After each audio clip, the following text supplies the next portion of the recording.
that the bill for an act for the establishment of National Commission against Proliferation of Small Arms and Light Weapons and for related matters be read for the second time. I so move, Mr. President. Proceed with the lead. Mr. President, distinguished colleagues, permit me to lead the debates on the general principles of this very important bill before us today. The bill was first read for the first time in the Senate on Wednesday, the 18th December last year. The bill was essentially seeking to provide for the establishment of the National Commission against the proliferation of small arms and light weapons to coordinate and implement activities to combat the problems of small arms and light weapons in Nigeria in line with ECOWAS states on small arms and light weapons. Mr. President, the objectives of the bill include to identify sources and main routes of these small arms, ammunition, and light weapons, to identify why this illicit trade thrives in Nigeria, to liaise with the relevant authorities, agencies, and organizations with the aim of tackling this menace, to recommend possible ways to monitor, control, halt, and mitigate these nagging illegal activities of unscrupulous persons, companies, and organizations, to itemize and identify promoters, users, patrons, and reasons for these illegal activities, to explore all avenues to achieve adequate funding for this campaign, to train and build the capacity of the corps and others towards an effective enforcement of this mandate, to put in place all other machinery needed for successful prosecution of this campaign to combat illegal importation of small arms, ammunition, and light weapons, enhance coordination where possible, harmonization of intelligence and information collections, analysis, and disseminations among the intelligence organ and law enforcement agencies involved, ensure prosecution of all smugglers of illegal weapons and goods caught, help to destroy and dismantle these organizations, and enhance counterintelligence by sniffing out illegal routes of smuggling. The proliferation of small arms and light weapons has been a striking issue on the international agenda since 1998. It is a pace of activities that is eating into the survival of emerging nations in the international scene, especially in Africa. It is a phenomenon, Mr. President, that is destabilizing the peace, development, and threatening the national security of sovereign nations.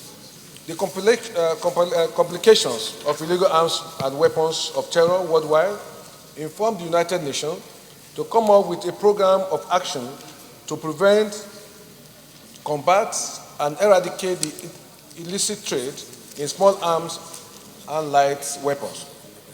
The local root causes of the conflict are numerous and diverse. However, in nearly all of the conflicts, the diffusion of illegal arms and weapons of terror, particularly from the industrialized nation to the developing world, has played a decisive role in the escalation, intensification, and resolution of these conflicts. Small arms and light weapons are readily available, easily to use, and have been the primary also tool of violence in almost all conflicts in every part of the globe.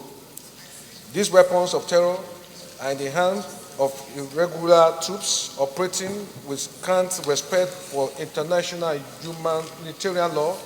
They have taken a heavy toll on human lives, with women and children accounting for nearly 80% of the casualties. The proliferation of these weapons, Mr. President, affect the intensity and duration of violence, encourages militancy rather than a peaceful resolution of unsettled differences across the world. Mr. President, distinguished colleagues, in Nigeria, this has become a serious security challenge.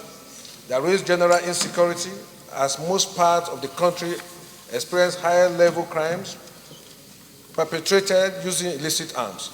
The United Nations estimated a substantial percentage of illegal arms that is in circulation in West Africa, unfortunately in Nigeria. This has fueled violent conflict, as witnessed in Niger Delta, kidnapping in the southeast, armed robbery in the southwest, ethno-religious violence on the plateau, and insurgency operations in the northeast of Nigeria, a situation which has plunged our nation into a serious state of insecurity. Uncontrolled arms have also impacted on the country's democracy and development negatively.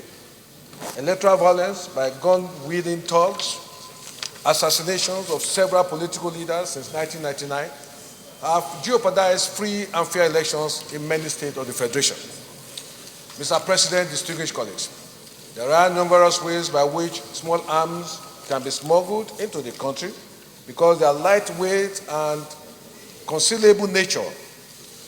Trucks have been used to smuggle arms into the country, while a number of them are brought in on donkeys, camels, and on foot. Similarly, small and lightweight weapons are transported through waterways, boats, loads of arms from the Greek lakes.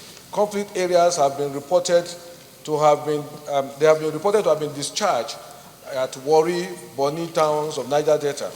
Also, Small Arms Survey (SAS) had reported on Malians, arms smugglers, packing small arms in waterproof sacks, attaching them under the bottom of boats for transfer to countries along the river Niger, including Nigeria. The use of aircraft to transport weapons internationally and regionally is also common in West African sub-region.